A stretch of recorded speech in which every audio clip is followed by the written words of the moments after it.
मस्त इथे मऊ लुसलुशीत न फुटणाऱ्या पोळ्या तयार झालेल्या आहेत।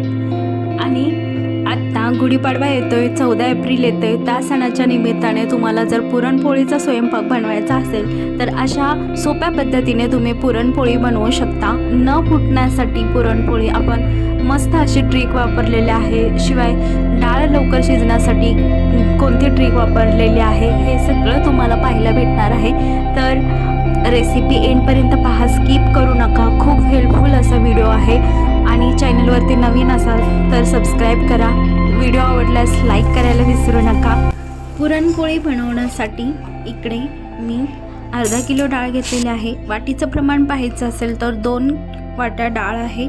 या डाळ साफ करून घ्या आणि पाण्याने धुवून घ्या। डाळ पाण्यामध्ये अशीच भिजत ठेवायची आहे।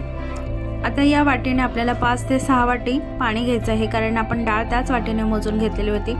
इथे बघा डाळ आता 5 ते 10 मिनिटांनंतर थोडी भिजलेली आहे।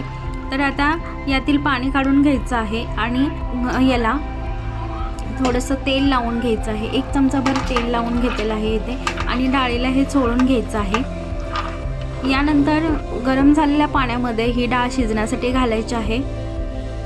सगळी डाळ व्यवस्थित घालून घ्यायची आहे आणि यानंतर आता हे थोडंसं हलवून घ्यायचं आहे।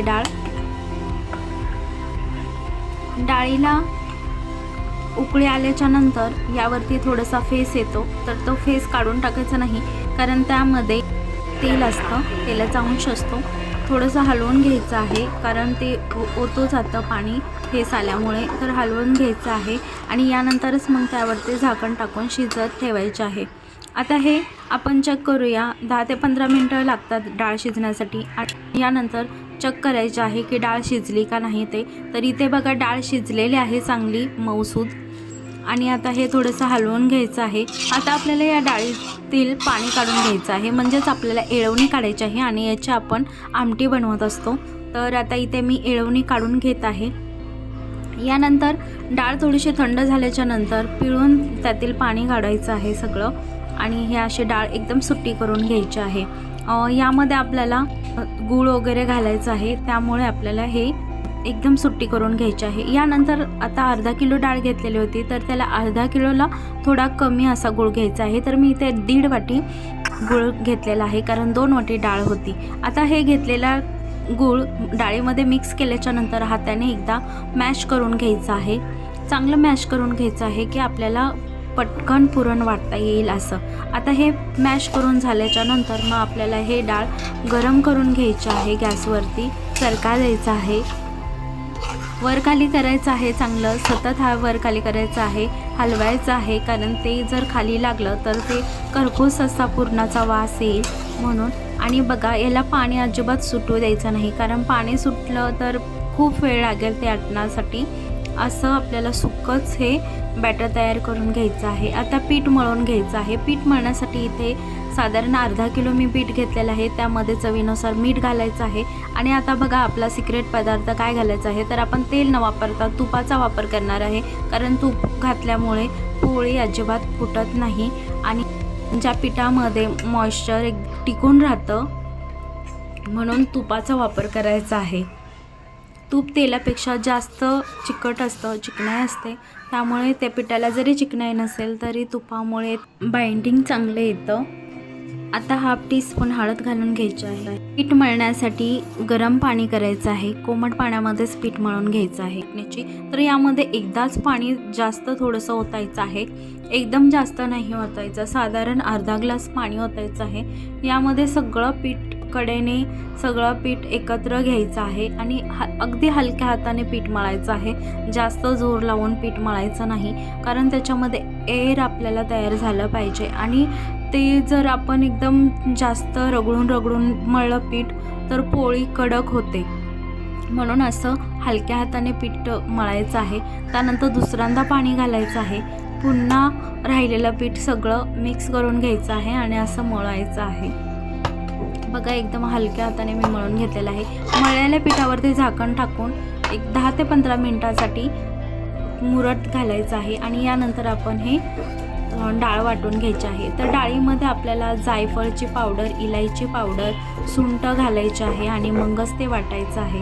तर इथे व्हिडिओ शूट झालेला नाही, त्यामुळे ते दाखवता आलं नाही, पण तुम्ही ते घाला. आणि आता हे पीठ, मुरलेलं पीठ नंतर घ्यायचं आहे आणि अजून मळायचं आहे पाणी घालून. तर बघा असंच हलक्या हाताने मळत राहायचं आहे, जास्त जोर द्यायचा नाही. वाटलं तर तुम्ही ते चेचून घेऊ शकता पाट्यावरती. आता बघा हे पीठ मी चांगलं मळलेलं आहे. याला तेल लावायचं आहे. आता तेलामध्ये मळून घ्यायचं आहे, भरपूर तेल टाकायचं आहे आणि पीठ पुन्हा मळून घ्यायचं आहे चांगलं. तर हे बघा पीठ आता मळून तयार झालेलं आहे. आता याच्या आपण पोळी लाटू शकतो. तर बघा पोळी लाटण्यासाठी छोटासा मी गोळा घेतलेला आहे. अशी गोल कटोरी बनवून घ्यायची आहे आणि त्यामध्ये पुरण भरायचं आहे. आता यामध्ये आपण हवं तेवढं पुरण भरू शकतो. तुम्हाला जर जास्त पुरणाची पोळी आवडत असेल तर जास्त भरा, कमी भरा.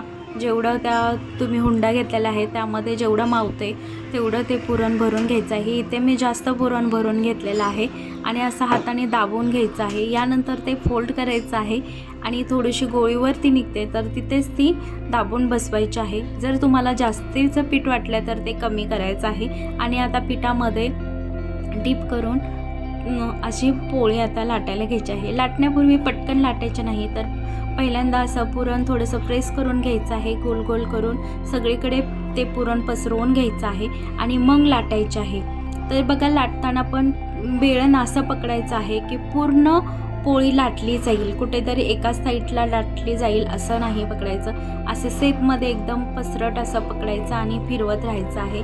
त्यानंतर एका बाजूने लाटल्याच्या नंतर दुसऱ्या बाजूने पोळी लाटून घ्यायची आहे.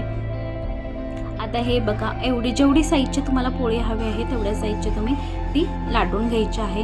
आता लाटलेली पोळी भाजून घ्यायची आहे. त्यासाठी तव्यावरती थोडंसं तेल घालायचं आहे आणि मग पोळी टाकायची आहे, कारण जर तेल नाही टाकलं तर पोळी तुमची चिटकेल आणि फुटण्याची शक्यता असते. तर पोळी एका साईडून शेकल्यानंतर दुसऱ्या बाजूने उलटवायची आहे. तेल लावायचं आहे. उलटनं पकडताना नेहमी त्याच्या ऑपोजिट साईडने पकडायचं आहे, कारण वरती कोण्याची बाजू असते. तर तेल लावून घ्यायचं आहे आणि पोळी चांगली शेकून घ्यायची आहे. बघा इथे मस्त अशी पोळी फुगत आहे, अजिबात फुटत नाही आहे. आणि बघा लाटताना पण एकसारखी पोळी लाटली जाते. आपण यामध्ये अजिबात मैद्याचा वापर केलेला नाही, पूर्ण गव्हाची पिठाची पोळी बनवत आहोत इथे. दुसरी पण पोळी तुम्हाला दाखवते. तर दुसरी पण पोळी लाटून झालेली आहे. एका साईडून शेकल्यानंतर पलटी करून घेतलेली आहे. आता बघा पलटी झाल्याबरोबर पोळी फुगते. आता तेल लावून घेतलेलं आहे आपण. हे उलटणं वगैरे त्याला टोचल्यामुळे थोडीशी फुटल्यासारखे वाटते. आता दुसरीही पोळी आपण अशीच शेकून घेऊयात. तर अशा प्रकारे सगळ्या पोळ्या आपल्याला बनवून घ्यायच्या आहेत आणि चांगलं तेल लावायचं आहे पोळीला. इथे तुम्ही तूपसुद्धा लावू शकता पोळीला. तर ह्या बघा आता सगळ्या पोळ्या बनवून तयार झालेल्या आहेत. मस्त मऊ लुसलुशीत पोळी, अजिबात ती खराब होणार नाही. तुम्ही 2 ते 3 दिवस पोळी ठेवली तरी पण अजिबात त्याला तार चढणार नाही. तर कशी वाटली ही तुम्हाला पोळीची रेसिपी कमेंट करून नक्की कळवा. चॅनेलवरती नवीन असाल तर सबस्क्राईब करा, बेल आयकॉनवरती प्रेस करा, कारण येणाऱ्या व्हिडिओचे सगळ्यात पहिले नोटिफिकेशन तुम्हाला भेटेल. आणि इथे बघा आता कटाची आमटीसुद्धा आपण तयार केलेले आहे. तर कटाच्या आमटीचा नेक्स्ट व्हिडिओ येईल तो पहा.